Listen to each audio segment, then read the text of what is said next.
And now just a couple words of our amazing interviewer, interlocutor, moderator.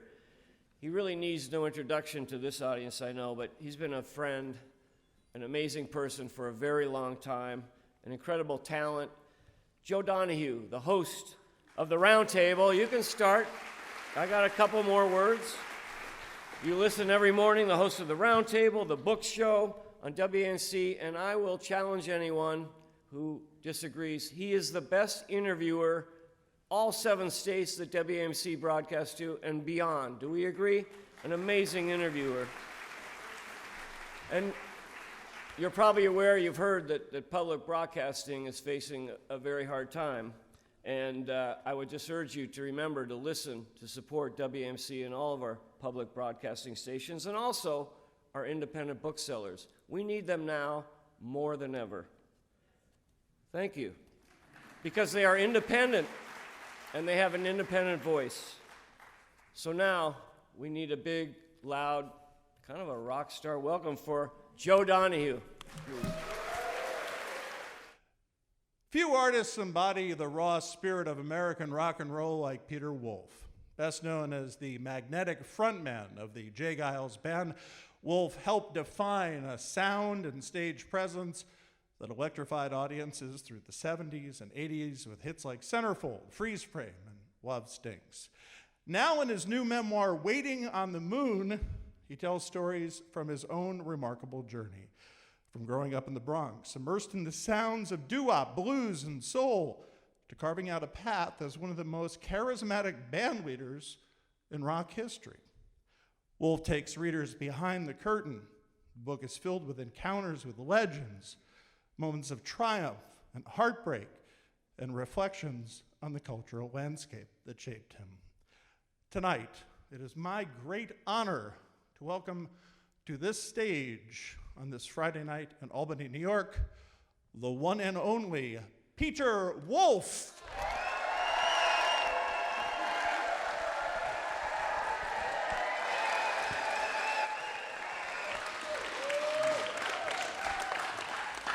Thank you, Joe. Well, thank you. How you doing? I'm doing all right. I don't think I need a seatbelt yet. No, I don't see any reason why you'll need one. I think it'll be fine tonight. Have you enjoyed this experience, not only writing this book, but talking about it? I do.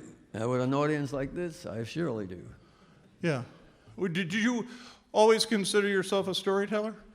Well, no, but growing up dyslexic, storytelling became an important part of my life, and I enjoyed it. And then on stage, while the guitarists were tuning, you couldn't just stand there, so my job became the guy that had to sort of connect with the audience. And that's how more of my storytelling developed. When you, and I'd like you to tell the story of how the book came about, because I can imagine just by, the amazing life that you've had, and we'll get into this, but oh my God, the people that you have met, oh my God. And countless people must have said to you, Peter, you got to write this down. Well, people have often said to me, you should, I would tell stories, be at a dinner party, backstage, we'd be yakking, meet bands, and you're hanging out for several hours, 4, 5, 6 hours. So you all start telling stories, and the common thing was, you should write a book.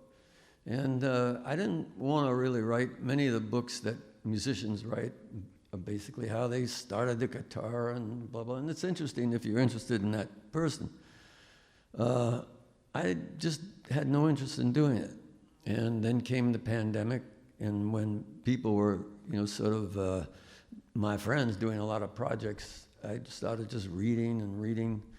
And I worked on a CD, and I was about to release a CD, and I figured, in today's times, you release music, and it sort of vaporizes very quickly. It's not like, an album would come out and people would study it. Right. So I thought, maybe this might be the time to sit down and start writing what people have asked me to do for many, many years. And I started writing, and met many friends of mine, Peter Guralnick, who's a important writer, important friend. The writing about Elvis? And he wrote those 2 great volumes on Elvis, Yeah.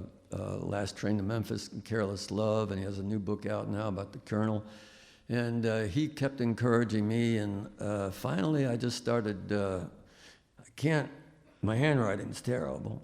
I can't type except with one finger, and I just started. And 2 years later, badoom.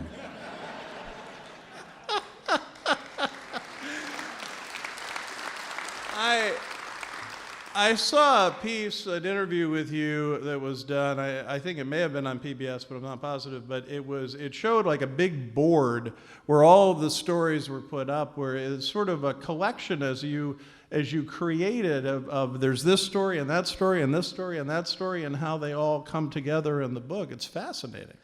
Well, that was a thing that I sort of, shall I say, was inspired or copped, whichever one. There was, and I'm not, making any comparison, but I saw a photograph of William Faulkner, and he was writing "As I Lay Dying," and in the background was on his wall all these cards of what was going to happen to the characters. I thought, well, that would be a brilliant idea. And I had a lady who really encouraged me. She was a great painter, a great artist, and I dedicated the book to her and her sister. And she, once the cards came into existence, the great fun was like saying, Alfred Hitchcock here, David Lynch there, and then we just started rearranging, and that's how the chapters came about. And you weren't worried about, because you didn't want this to be linear, in the sense of born, I'm this old now, and this is everything that happened in order. Oh, definitely, Joe. I wanted it to be everything, but I really felt, I read so many of those books, and again, as I say, I wanted this one to be different, and so what I really tried to do is make each chapter like its own short story, and not start at the beginning. I really wasn't going to write about the Geils Band, and I wasn't going to write about my marriage that I had. So I was writing other things, and what I really wanted to do, I would read a book, and it said, "Man, we ran into Sonny Boy Williamson. He was great, man." And Sonny Boy Williamson was a great bluesman, right? But you didn't find out what was Sonny Boy like. And so what I tried to do in each chapter is the people I met was try to really pay homage to these great artists that I got to know, and try to show what they were like behind closed doors, and my interaction with them. And basically, for me, it's a book about the people I was privileged to get to meet, and it's about them.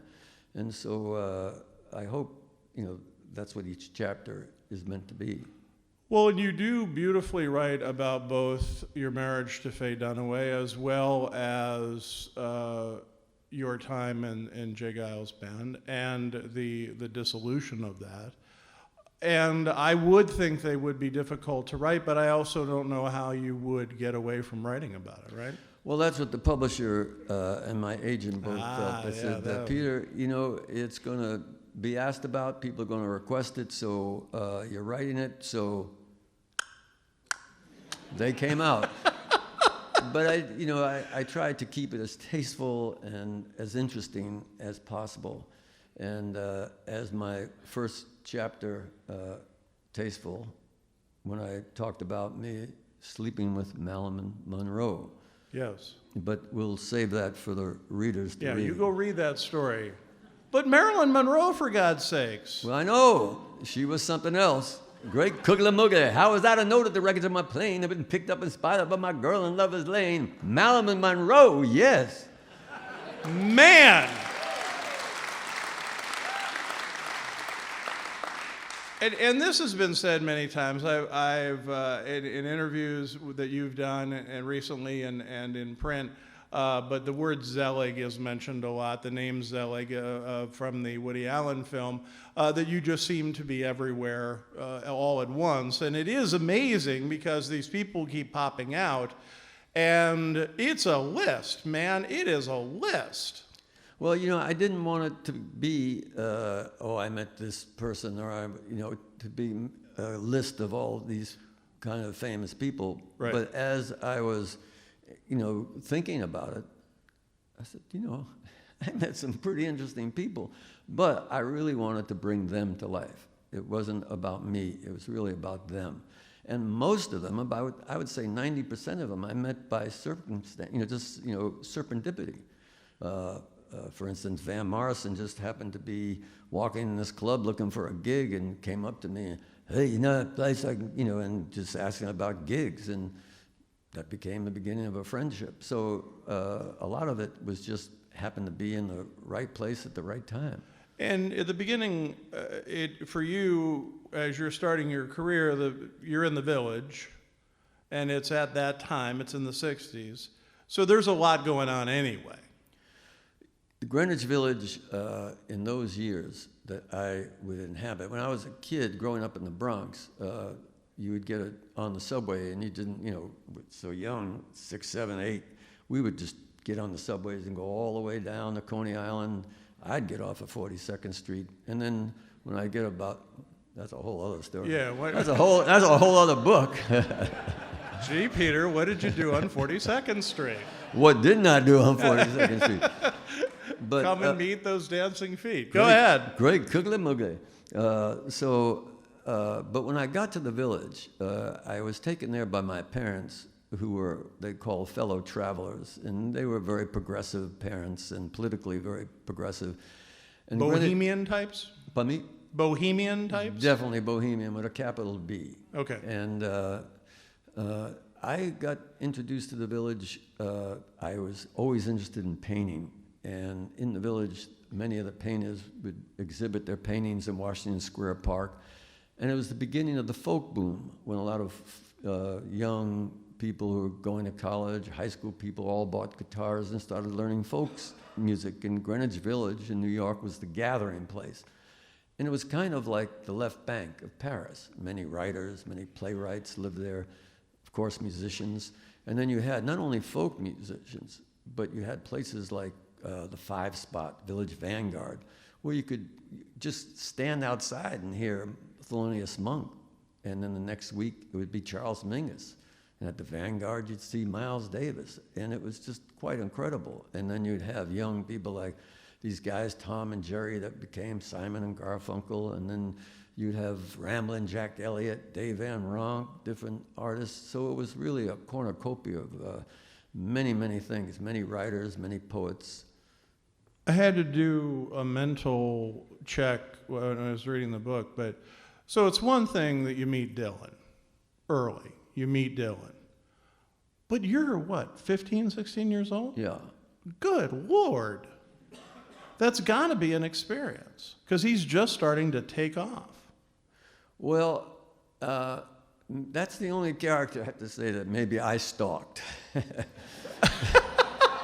The others I met by chance. I was in this place called the Folklore Center, which was the sort of epicenter for all the folk musicians at that time. And you'd see people like John Harrell from the the Ramblers, the bluegrass group. It'll come to me, and so many different musicians would hang out there. And Joan Baez would come through, and people would buy books and records and recordings. And one day I was going through Sing Out magazine. I was looking, and I heard behind the curtain, "Oh, pretty piggy, oh, I got," and this voice that just intrigued me. And the first time that happened to me in my life, I remember sitting on the steps in the Bronx, and from Richie Gould's window came this voice, "Totally the babe," and it was talking about this hotel. And I heard this voice singing about Lonely Street, and I just rushed to the record store to say, "Hey, man, you got this record about a hotel, Lonely Street or something?" And he said, the guy at the record store said, "You're about the 30th kid coming in today for that record, and I'll have it next week." And it was Elvis Presley and Heartbreak Hotel. And I never saw what he looked like. I just heard the voice and became addicted. And I'm the one guy that bought every soundtrack that Elvis made. Still to this day, I'll buy everything that they release on him. But this voice that came from behind the curtain hit me that same kind of way. It's mystic. You don't know what it is. It's not that it was an amazing voice, but there was something mystical about it that totally intrigued me. And I just stood there listening and went on for about 15 minutes. There were several songs. I could hear the packing up of guitar cases. And these 2-3 guys come walking out from behind the curtain. And I asked the fella up the front of the store, I said, "Who is that guy that was singing?" He said, "Oh, that's Izzy." Izzy was the owner of the shop. This is one of his friends. He just came to town.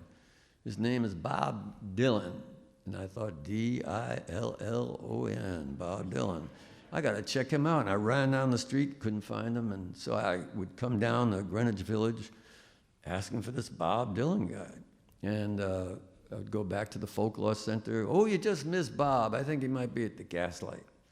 And that's when I first actually saw him perform. It was, he must have been in New York maybe 2-3 weeks. And I got to hear him, and my addiction grew, and he had just started to write.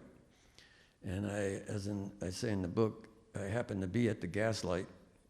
I asked if Bob was going to appear, and Dave Van Ronks, who was considered the mayor of McDougal Street at the time, he said, "Oh yeah, Bob will be here." And so I sat and waited, and 12 o'clock, no Bob. 1 o'clock, no Bob. 2:30, no Bob. 3 o'clock, in comes Bob. And Dave said, "You want to do something, Bob?" And he said, "Yeah." And gave him the guitar, and I was about this close to Bob as I was to you. And he couldn't tune the guitar too well, so Dave tuned it up for him, and he sang this one song. And then he just said, "Yeah, I got another one here." And he tried to tune it, gave it to Dave. Dave retuned it. And it was, "Well, how you been, my darling young son?" And he just goes through these verses. And after verse, line after line, it was just amazing. I've never heard a song like that. No one in that room did. And when he stopped, it's a hard, I'm not going to try to do voice, and total silence. And everybody knew at that moment that there was a history, musical history being made at that precise moment. I don't know if it was the first time that Bob ever performed Hard Rain Is Gonna Fall, but it's the first time everyone in that room heard it. And we were stunned.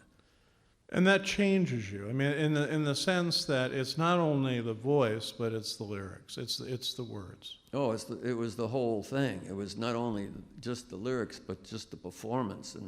And he was a riveting performer and a funny performer. I mean, he talked a lot and told great stories, and I tried to, capture some of them in the book. He doesn't do that anymore. Well, I just saw him. He doesn't even look up. Well, I'll be seeing him Sunday. We'll see. Yeah. And but it is a great tribute to his masterful artistry that at 80-something years old, he's still out there doing it. And still out there writing it. And sounds. Yes. Yeah, absolutely. And sounds great. I mean, just great. And is doing things that are just very, very...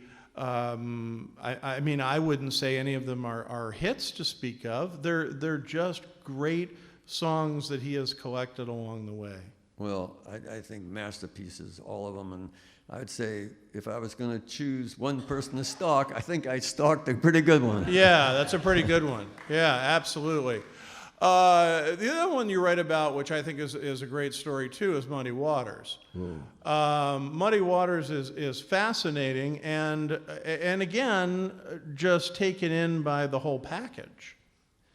Well, I first became acquainted with Muddy Waters by an album cover. And there was the Best of Muddy Waters, a profile. And I did, just again, something captured me, and I bought the record and I brought it home and I just listened to it over and over and over again. And then I got to see him. I went to high school at the High School of Music and Art, which was located on 135th Street in Harlem. And the Apollo Theater was 125th Street. So every Wednesday, I'd go to the Apollo to see, they had 2 movies, amateur night, and then, ladies and gentlemen, start time, and they would have the Apollo Review. So I got to see James Brown, the Motown Review. I got to see Jackie Wilson. I got to see Aretha Franklin, Dinah Washington. I mean, just, all the soul greats at the time.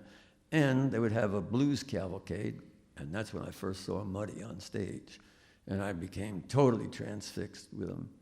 And there was a folk club when I moved to Boston called the Club 47, and we would have a schedule, Bluegrass Boys, Jim Kweskin. And I noticed for 1 week, Muddy Waters was coming. And so, I had to be there. I lived right down the street from this club. And so I got there early afternoon, just waiting. Finally, 2 Cadillacs come driving up to the club and a station wagon behind it. And there, sitting in the driver's seat, is that profile that I just spent hours and hours looking at. And I ran up to the window, and it was one of those, button windows rolled down. And I go, "Mr. Waters, welcome to Cambridge. Welcome to the Club 47. I'm so honored to meet you. Anything I can do?" He thought I worked there. He said, "Yeah, we can carry this equipment. Carry it in." So I picked up Muddy Waters' amp and carried it in. And as I explained, from that moment, we became very, very close friends. I had an apartment which was right near this club, and Muddy Waters and his band, the dressing room was the size of this chair, ended up at my apartment. And so there's Muddy Waters in his T-shirt, do-rag on his head, lying on my couch, telling me about how he first learned guitar, working on the plantation, working cotton wasn't for him, how he learned how to make moonshine, how he had a juke joint, and how he sort of would make his way up into Chicago. And he would talk to me about greats like Little Walter and explain to me, and I learned so much from him, and he called me Lil Wolf. And matter of fact, Little Wolf, that's great. Let me just see here for a second, if I may. Am I allowed to take a moment here? Of course. It's your night. You can do whatever the hell you want to do. Well, I don't know. I don't know if we're in CinemaScope here or whatever. No, you're good. 68. Oh yeah. This is towards the end when Muddy and I had spent many days together, many hours together. He taught me so much, and he, like Duke Ellington, was just regal. There was something so royal about him, and everyone in his band respected him. I remember he was staying at this really down-and-out hotel, and they wouldn't let me in because, it was a sort of a red light district. Muddy gave a certain sign, and that was it. You're allowed in. Muddy was respected by every bluesman, and towards the end of his life, he got into a car accident, so he couldn't travel with the band. And this is many years later, towards the end. Over the years, I got to play and tour with Muddy many times. Whenever he came to town, I was only too happy to continue to act as his personal valet. I would take him for a bite to eat after his show, and then we'd head out to the airport in the early morning to wait for his flight. By then, he flew to mostly all his gigs because he had a bad car accident that had left him unable to endure the long drives with the band. The last time I saw him, we sat together all night under the harsh glare of the fluorescent lights at Logan Airport. When it was time for him to board his plane, I walked him to the gate, and it was as if he knew we might never see each other again.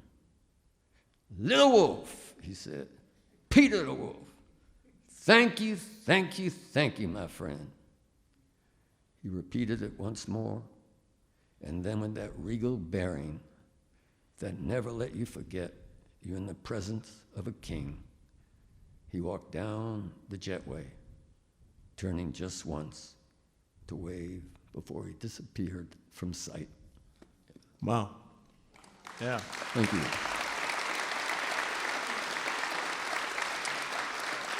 Peter Wolf reading from the new book, Waiting on the Moon. So bring us back just a little bit to your initial foray into art is the visual arts and painting. Right. So tell us about tell me the story of the transformation to when music became a part of your life. Well, music always was a part of my life. My father was a musician. He was a singer. He was a baritone singer. He sang opera. At 14, he joined the Schubert Theater and played in Merry Widow and Student Prince. Oh, great, cool movie. Halftime. I want to enjoy the story. Go ahead. Or Showtime. And so I learned a lot of music from my father. And please. Okay. I not to interrupt, but I was going to do this after. But the founder of this festival, of course, of this institute is Yes. William Kennedy, the great William Kennedy, and this is from our friends at the Albany Distilling Company, and they have an ironweed bourbon whiskey, which is just fantastic. Well, so I thought after your story, we could have a toast to Mr. Kennedy, who unfortunately couldn't be here tonight. Well, I'm honored that he would even think of it, and he would send one of his bottles. Yeah. Well, I don't think Bill lets anyone take his bottles, quite frankly. But that's okay. We got it anyway. But go ahead. So tell me. Well, tell you how good it is? I can't tell you until I try it. No. You don't have to do that yet. I can't tell you until I try it, Joe. All right. Screw it. You want to drink first. I got you. Just give me a pinky. I'm working. By the way, WAMC glasses, which you can get for a pledge, 1-800-323-9262. And Wolfle Goofle Mama Tufa books, which you can get for... Yeah, exactly. All right. Whoa, that's a big finger, buddy. A toast to the great William Kennedy and to a wonderful evening together tonight at the institute that he created. Thank you.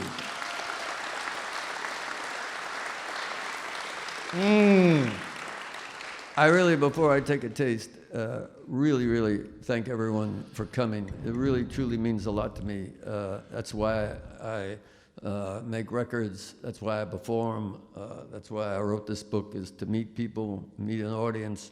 And I appreciate everyone coming out and spending their Friday night with this young punk from the Bronx. And so friends may come and friends may go, and friends may peter out, you know. But here's to all of us, through thick or thin, peter out or peter in.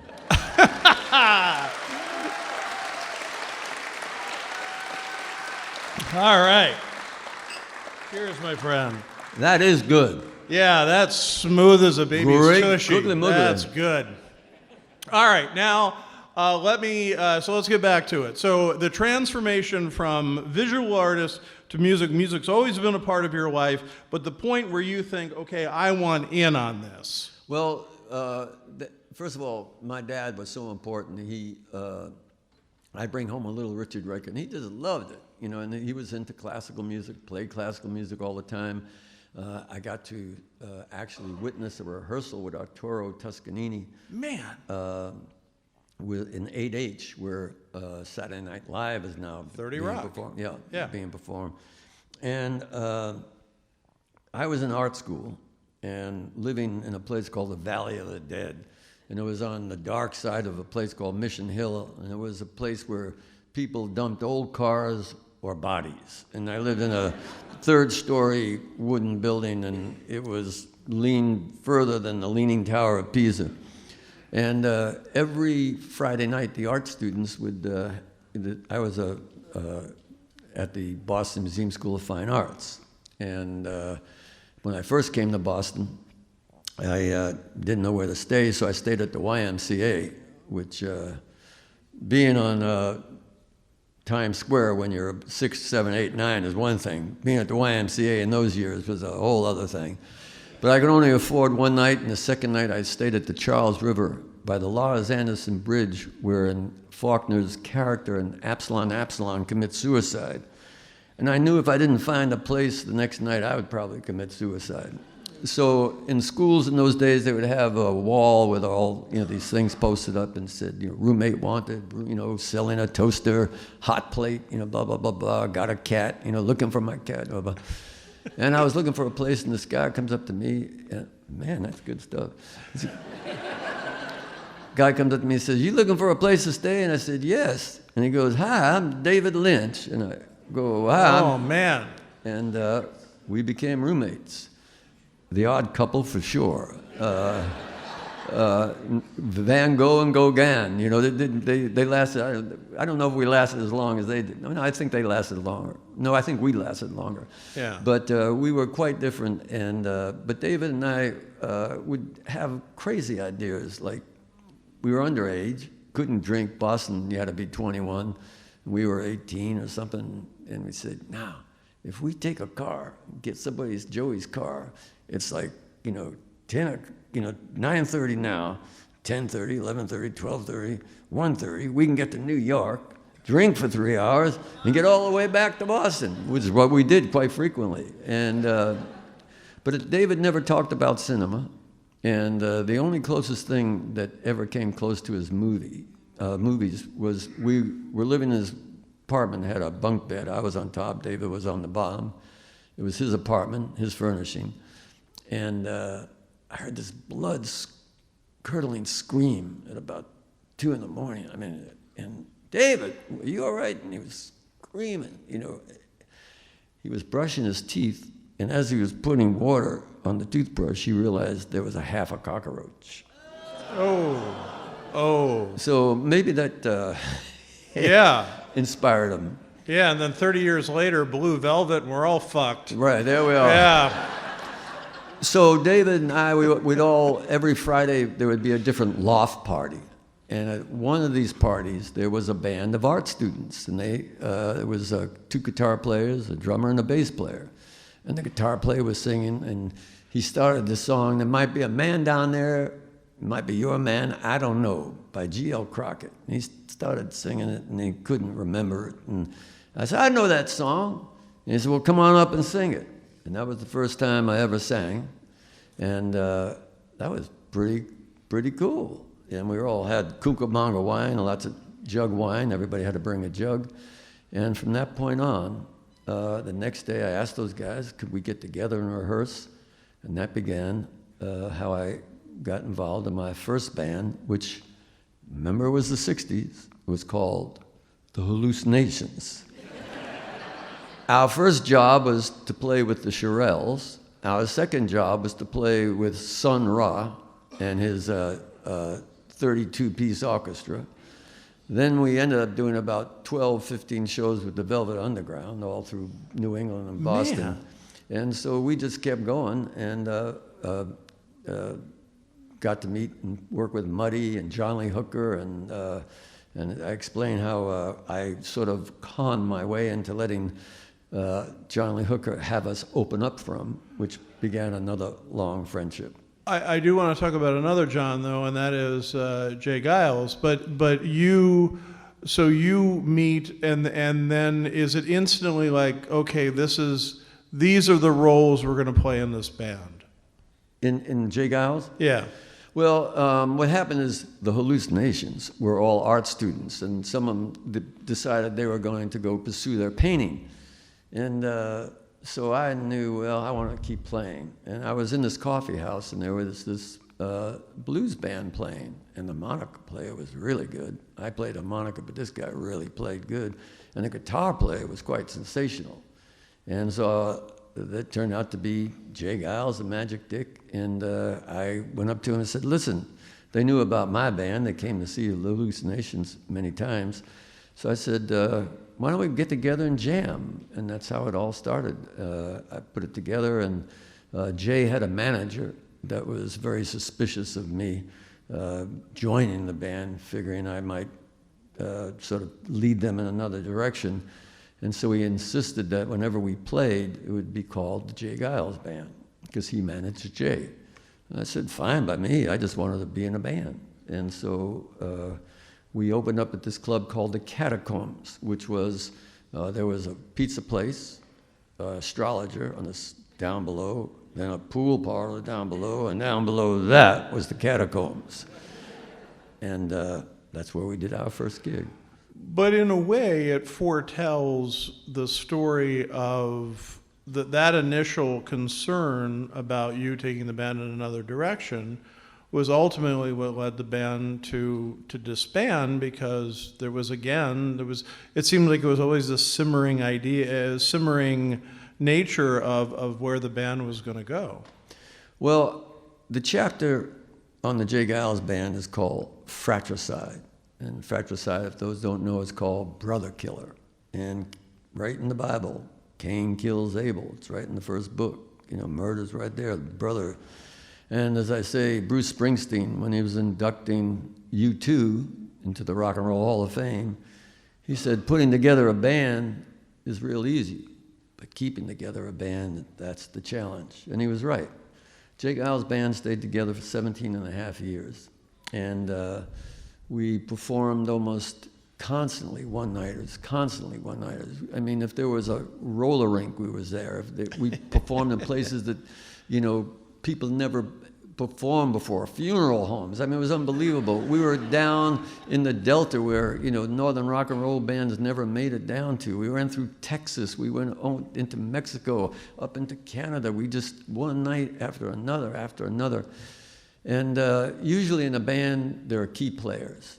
You have Mick Jagger, Keith Richards, you have Glenn Frey, Don Henley, you have Paul McCartney, John Lennon. But when those two key figures get into a little rub, that usually signals a problem.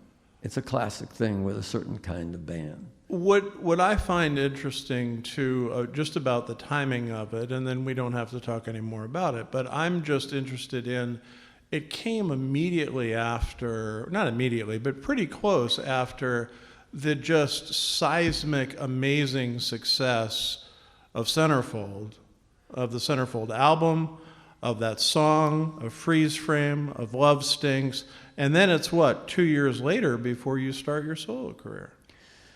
Yes, it was all about direction, and there was a big synthesizer pop movement that was going on, and I really believed that the beginning of the Geils Band, like the Rolling Stones and even the Beatles, they started with their certain roots, and I felt personally that we had to stay close to the roots, because like the Allman Brothers never departed from the roots. Right. I don't think, the Stones in their heyday never departed from their roots.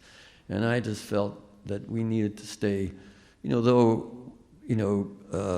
Freeze Frame was a big album and it was very successful, it was also a new record company that believed in us. And we were with a record company that didn't quite really invest in us in any kind of way, artistically or commercially.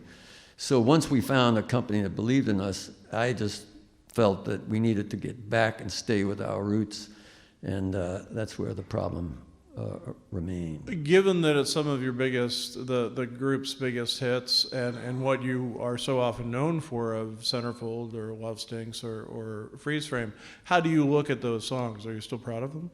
Well, yes, of course, because, there is Centerfold, it was commercially big, but also what was happening, Joe, at that time, the music world was changing. Radio became almost insignificant because there was a thing called MTV. Yes. And when you were making... It's about the time I said, I think I'll be on radio.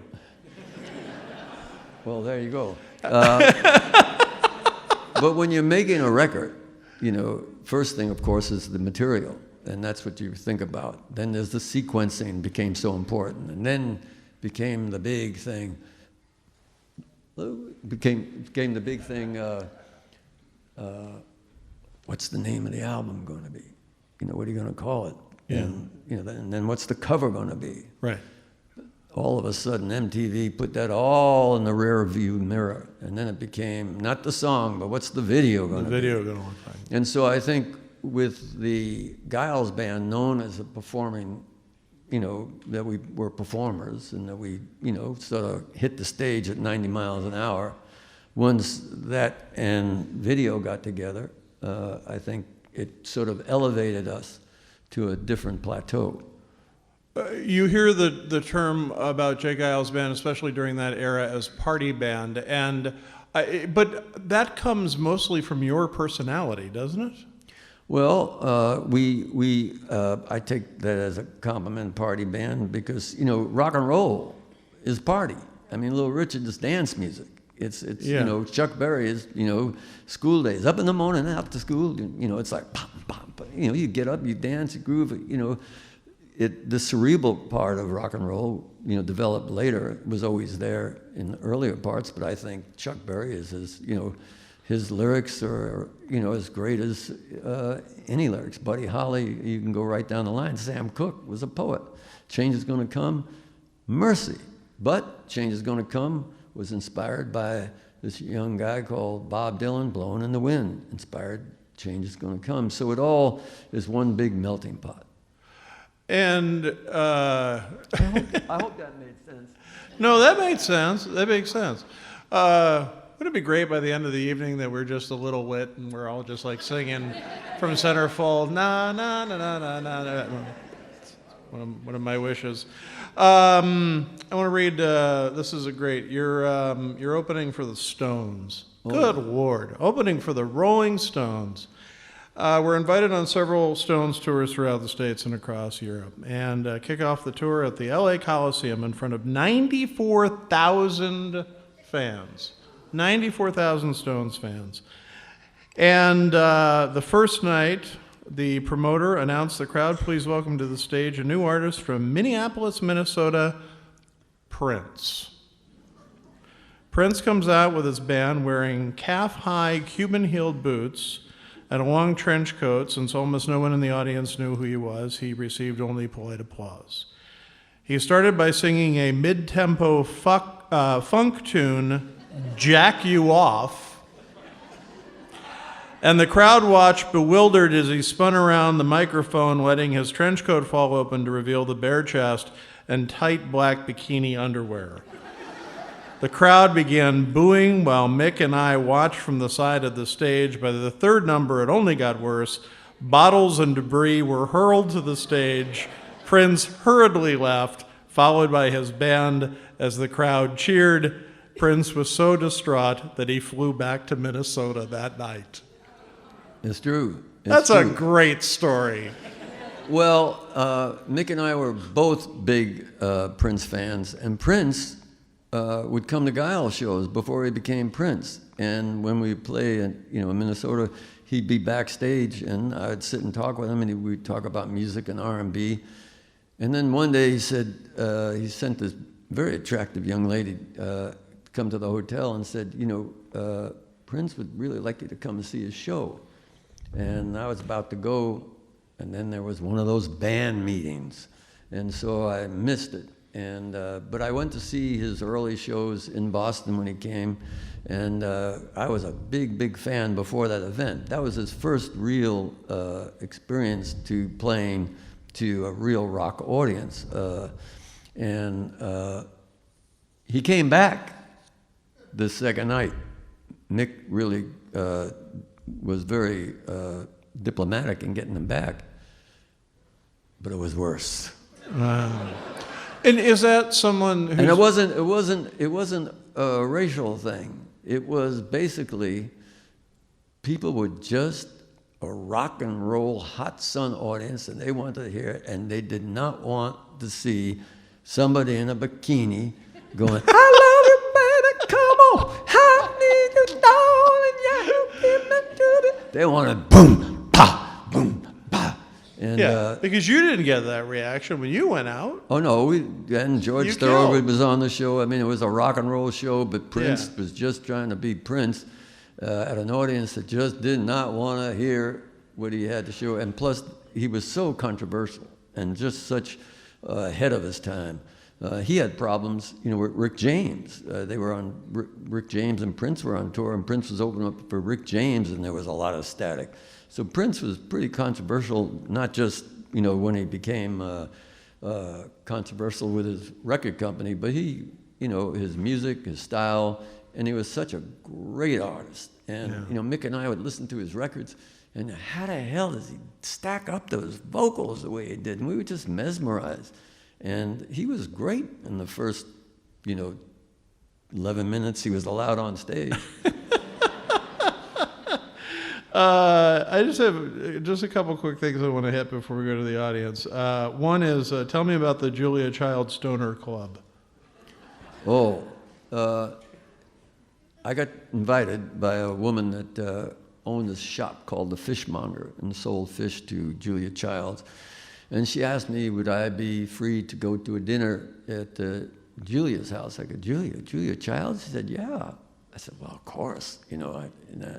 I picked her up at the store, and we went off to Julia Child's house. And apparently, it was a dinner for all the leading chefs in Boston. And they were coming to taste a new wine by Robert Mondavi and Rothschild. We're combining this wines, their houses together to call this wine Opus One. And they were premiering it in Boston in Julia Child's house. And all the chefs were there, and we all got there, and there was little crackers with Velveeta cheese. There was some, glasses of wine, but not the Lafite. And there were these goldfish, little Petridge Farm goldfish. And Robert Mondavi and his son came out, and they premiered, and they talked about the meeting of these two great houses and Opus One, and they poured the wine out, and we all, toasted and had a great wine. And Miss Charles said, "Oh, dinner is ready," and we all went into this iconic dining room where you could see the kitchen, which was on the GBH radio, their television the show. kitchen. So this was they reproduced the kitchen for the television show, and all the chefs are there, and we're all talking, and she served some clam chowder, and we're having the clam chowder, and she served some coleslaw, and everyone starts dipping in the coleslaw. And my date turns to me and says, Julia bought that at my shop. And as soon as she said that, Miss Child says, I'll serve some caffeinated and decaffeinated coffee, and we have some Petridge Farm cookies for dessert. Everyone's looking at each other like, that's it? And she welcomes us, thanks us for coming. Mondavi thanks us for coming.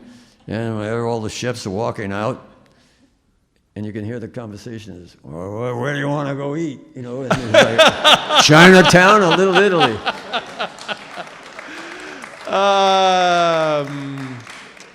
Scorsese wanted you to play Pontius Pilate. Pardon me? Scorsese wanted you to play Pontius Pilate in Last Temptation of Christ. Yes, I was asked to audition. You were asked to audition, a role that eventually went to... Well, I'll try to condense the story. It's very funny. Pontius Pilate, me? Pontius Pilate, and You're the first person I'd think of. What was good about it was there was only very few lines. And they say, you're the Messiah. Are you the Messiah? Are you Jesus of Nazareth? Hey, not bad. I could handle that. And so it's an audition. And before the audition, there's a gentleman that's throughout this book. His name is Earl McGrath. He was the president of the Rolling Stone Records, and he was a great art collector, and his wife was in Italian royalty. And I went to their apartment across from Carnegie Hall before my audition. Earl liked to be in his cups quite a lot. And he said, come on over to the house and audition, for me and Camila. So I said, are you Jesus of Nazareth? They say you are the Messiah. Peter, you're the Pontius Pilate. I mean, you're controlling all of Rome, and all the Jewish state. You got to be dignified. Okay. And his wife is saying, Earl, leave him alone. He's already nervous. So he said, he's teaching me King's English. Oh, are you Jesus of Nazareth? And then I get to the audition, and the lady says, Peter, please read your lines. I go, They say you're the Messiah. Are you Jesus of Nazareth? And the woman says, Peter, are you from England? I said, no, I'm from the Bronx. He said, oh, good. You see, what Marty wants is like, imagine you're going into a candy store and you say to the guy, you know, I want some like Three Musketeers and Snickers. You know, so you go in and say, hey, are you Jesus of Nazareth? You know, I want to be natural, be Bronx. And I said, well, I'm going to have to. He said, would you like to think about that for a while? I said, yes. And I left, and there's an incident that I don't think would be appropriate to talk about here that happens. But the long story is I left and did not do my audition. Yeah. By the way, if And you then want to on a tell the rainy, story... but on a rainy Tuesday night, I ended up going to see The Last Temptation of Christ, and it wasn't that well received, and the Catholic Church banned it, and they had protests about it and stuff. And I'm waiting, and finally Jesus is in the garden, and he's being captured, and there I know any minute's going to be, you know, Pontius Pilate. And there's, in perfect King's English, is David Bowie singing, are you the Messiah?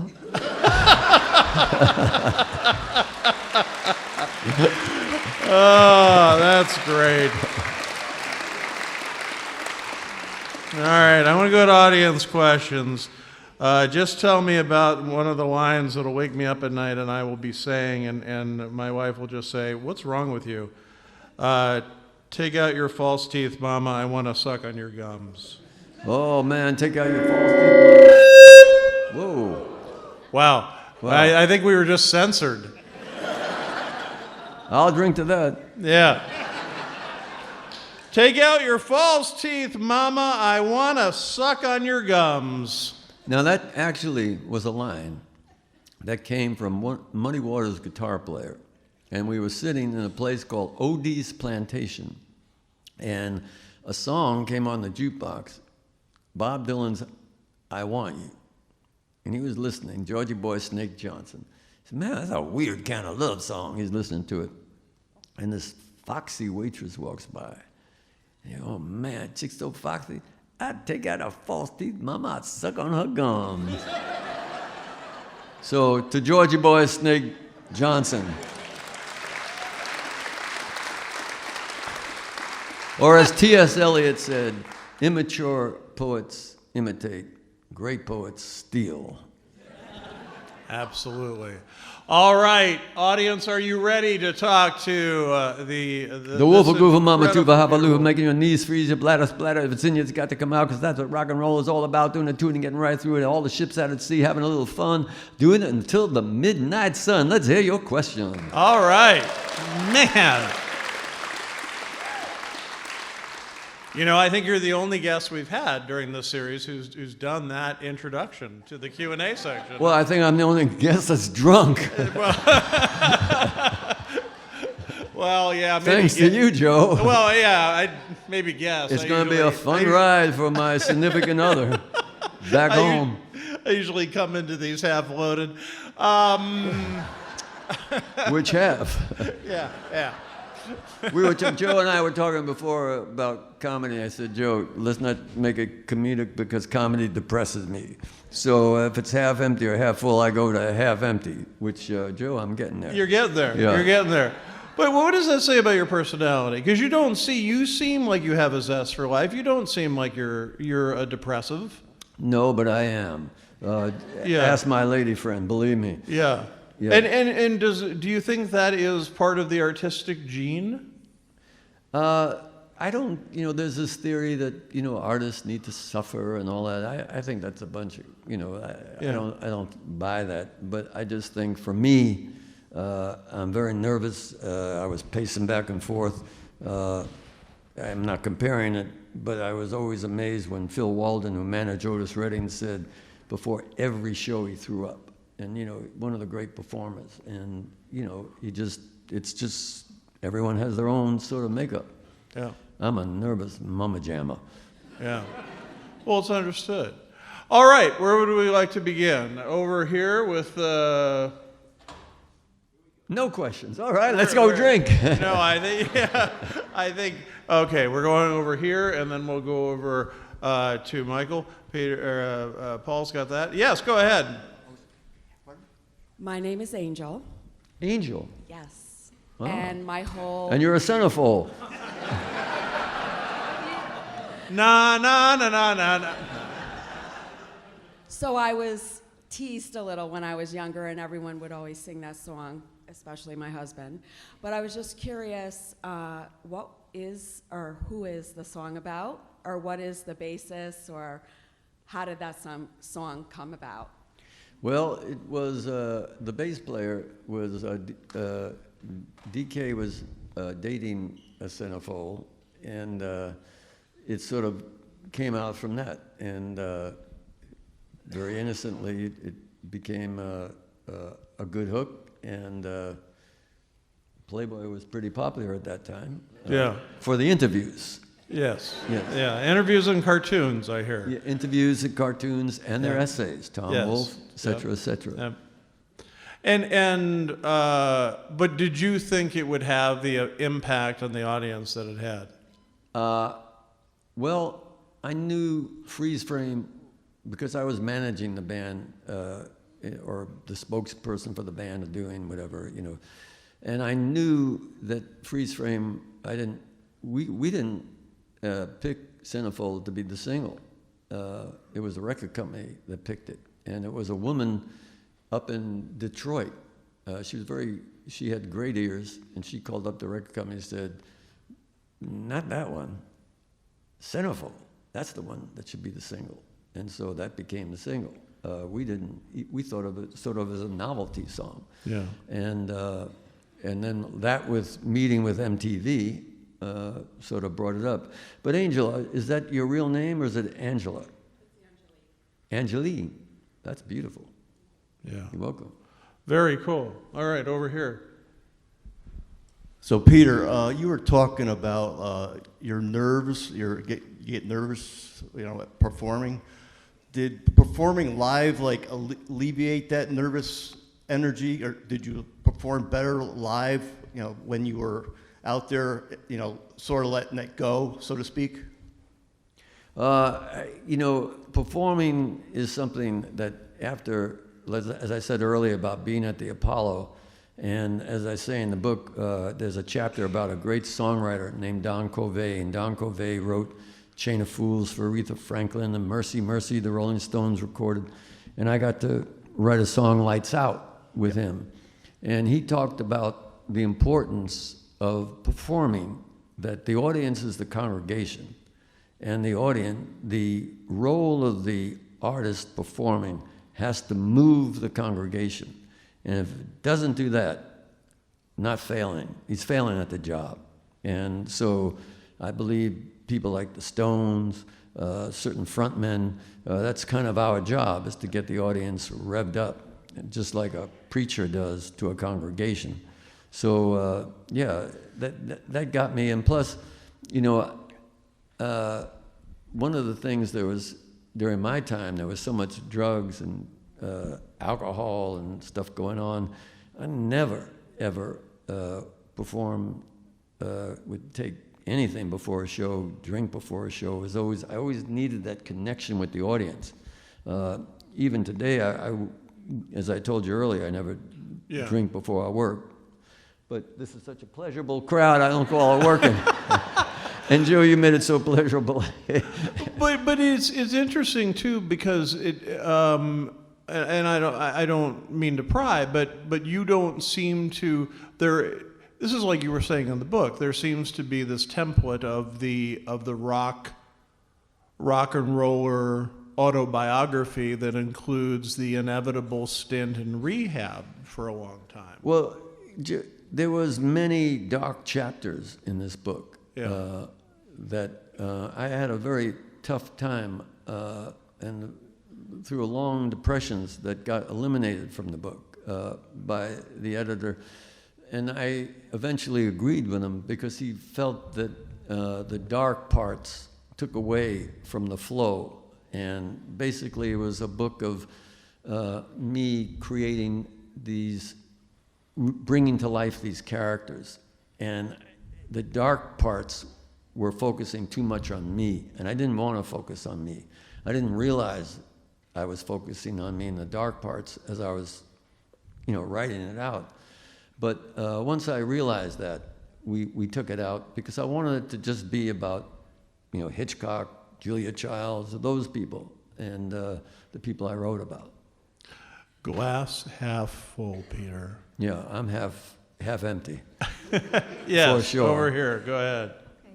Hi, Peter. It's so awesome to be here tonight. I really enjoyed your book. I loved the chapter about Alfred Hitchcock and Julia Child. My question, it's the 50th anniversary of Jaws this year, and I'm just really curious if you've seen Jaws, do you like the movie? Have you been to Martha's Vineyard? Anything around the movie?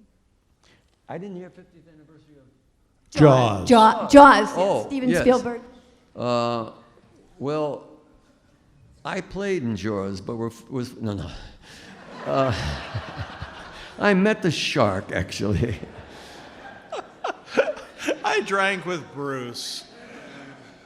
Well, Martha's Vineyard, I tell you, one person who wrote one of the blurbs for the book is Peter Farley, who lives out in Martha's Vineyard.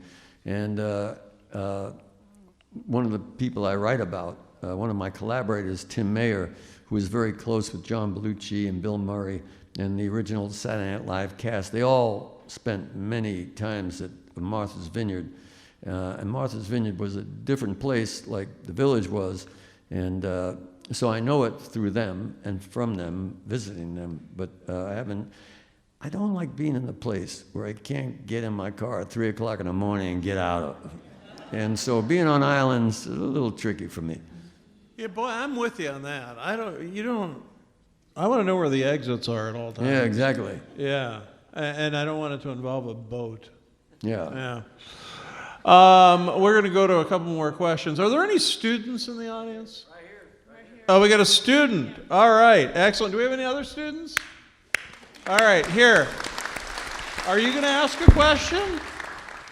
No, she's going to sing. No, she'll ask a question. Are you going to Okay. ask a question? Another student? Well, All right, we have good. a lady All right. standing here. You're so- great. Go ahead. Hi, John. My name is Hallie. I'm a freshman here. I'm actually working on a book myself, and I was just wondering, your story about how you met all of these influential people is really inspiring. I was wondering, did you ever feel intimidated being around these influential people at such a young age? Did you ever feel feelings of inadequacy? And if you did, how did you let that not get in the way of your learning experience? Well, that's a really very interesting question. That's great. Listen to that.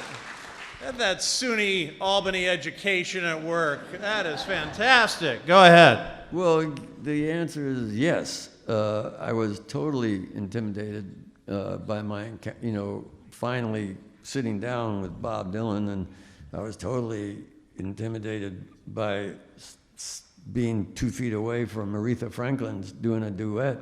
And most of the people that I got to meet who were already achieved great fame, I was always intimidated by. But people like Mick or Van Morrison and other people I write about, I was never in competition with them.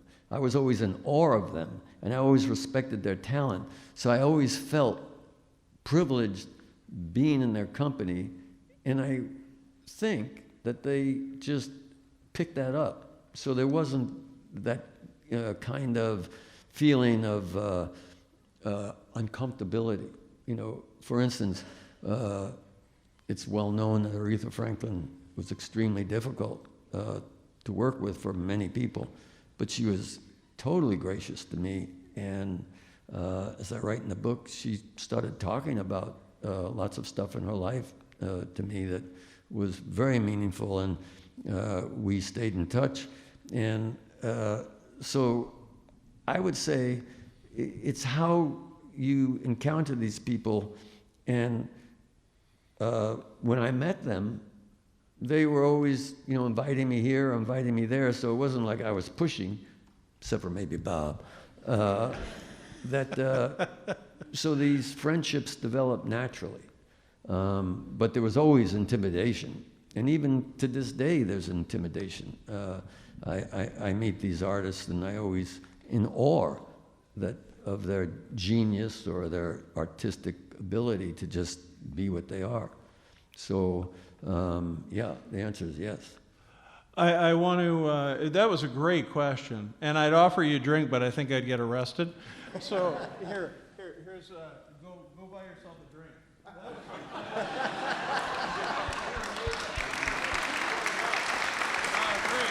Wait a second, Joe. A lady as attractive as that, she might have a significant other. She should need 2 drinks. I don't see, but that's a good Well, point. Now, the other student, can your question beat that? I don't know about that, but I'm a junior here at the university. I'm also an intern with the New York State Writers Institute. Woo, woo, woo. Yeah. But I was wondering, you come from a background of songwriting mostly before you entered into writing, your memoir and other such books. Do you find that your experience with like lyricism and primarily writing songs, do you find that bleeds into your writing style and impacts the way that you write? Well, songwriting is quite. That's a very good question. So, we still need another one for our Joe. Yeah. I left my wallet. Hey, I left my wallet in the car. Lyric writing is a whole other different thing. It requires a talent. There's a talent for lyricism to write a lyric. And I've had, as I write in the book, the experience to work with some great lyricists. And it's a different art form. And I think many lyricists, they say, I don't know, it just sort of like came through me. And it's like certain comedians or certain people are just quick, like Robin Williams. I mean, he didn't sit there and write, he was just spontaneous. It just came through him.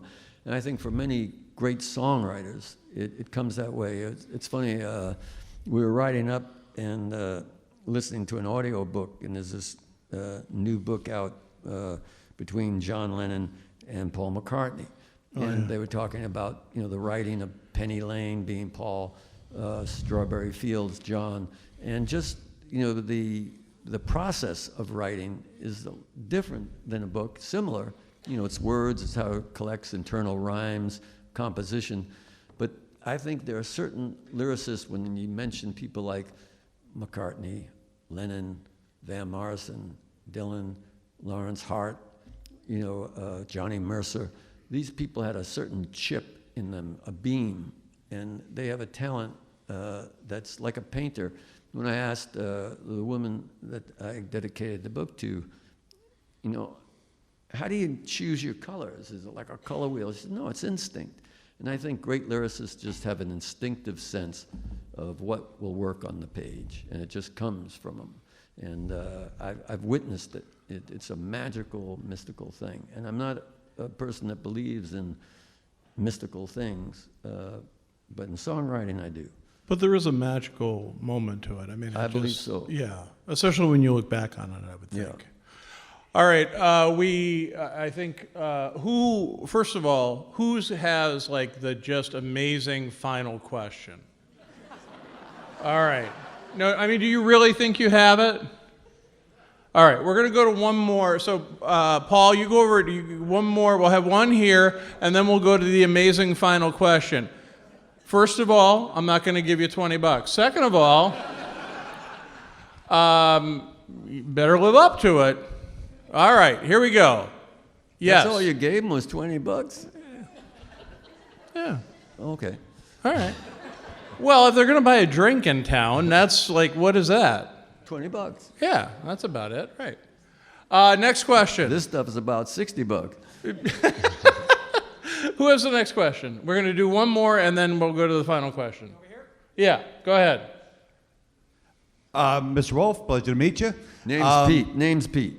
All right, Pete. First of all, saw you in 1999 at SPAC, Saratoga, reunion tour, one of the greatest concerts I've ever seen in my life. Well, thank you. Look at that.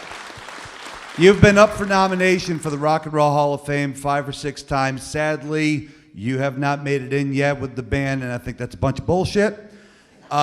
So I want to ask, do you really care about getting into the Rock and Roll Hall of Fame? And if you do, who, or if you did get in the hall, who would you have induct you? Oh, that's a very good question. Yeah. That one, I don't know if I would have the answer for that. But I know about the Hall of Fame. I was honored to induct one of my favorite singers, Jackie Wilson. I was honored to induct the Paul Butterfield Blues Band. I was honored to induct one of the great rock and roll songwriters, Jesse Stone. And so I've been there. Yeah, but you're good enough to induct them. God damn it, you're good enough to be in the Hall of Fame. Thank you.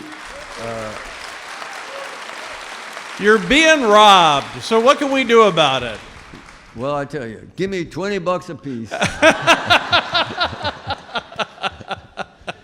And I'll make placards. No, it's I appreciate it. It's one of those situations. If it comes, we were nominated 5 times. That's an achievement in itself.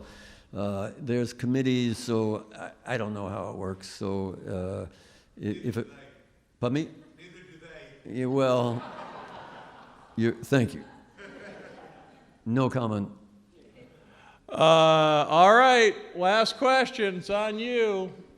I can't beat that. Okay. Oh, come on. But I'm going to ask the question That's all right. that everybody has got on their mind. Peter, are you still touring? And it's been a while since you've been here to Albany. We'd love to have you back, obviously. Well, you heard it. Thank you. Besides tonight, of course. And then I got a question about one song. Can I sneak 2 questions in? Yeah, go ahead. But all right. We do want to know whether you're touring, if you could make it back to Albany before you retire. Touring's going to be starting at the end of February, going through March, April, and I think Albany is en route. Excellent. Great. Now, let me ask you a question. I know there's The Egg. We played there. Yeah. Is there other places that you would... Palace would be Palace. great for you. Cohoes Music Hall, Okay. Palace, Okay. Empire Live. We got many venues. I volunteer at probably all of them. But what would be your favorite? Well, the Egg's always good, but they're renovating right now. Okay. But if you can do 1,000 to 3,000, the Palace, you could make that house rock. Okay. Yeah. I don't know if 3,000 people want to come see the Wolf Goof Mama Tufa, but We'll get them there. We'll get them there. You got your posse here. Ken Burns sold out the Palace. You can sell out the fucking Palace.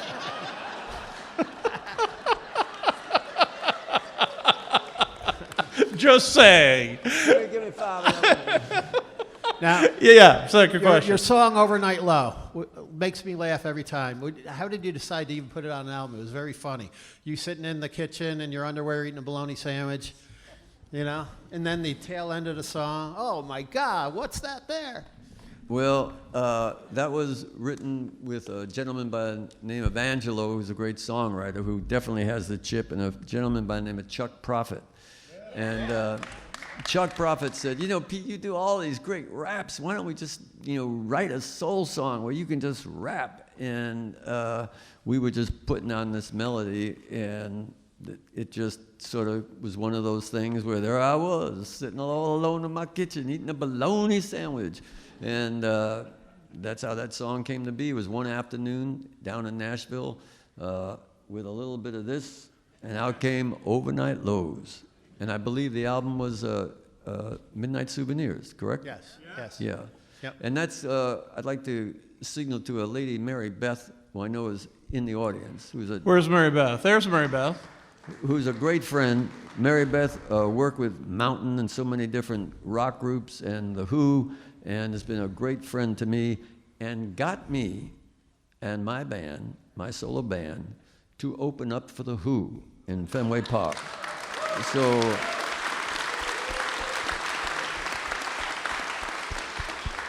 She is a dear friend to many in rock and roll. Many people know her, and thank you for coming out tonight. She traveled all the way from Yucamacamuca to get here.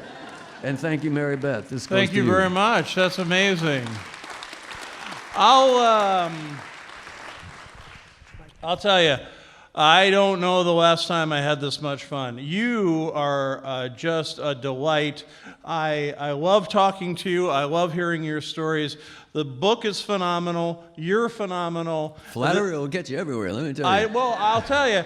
I mean, I was such a fan of your music. I told the story about Piss on the Wall. Man, I've been a fan for a long, long time. You mean so much to me. That the music has meant so much to me. And being here tonight with this audience and seeing the love for you has meant so much to me. So from the bottom of my heart, I thank you very much for being here Thank tonight. you, Joe. Peter Wolf, ladies and gentlemen. Oh, one sec. Joe.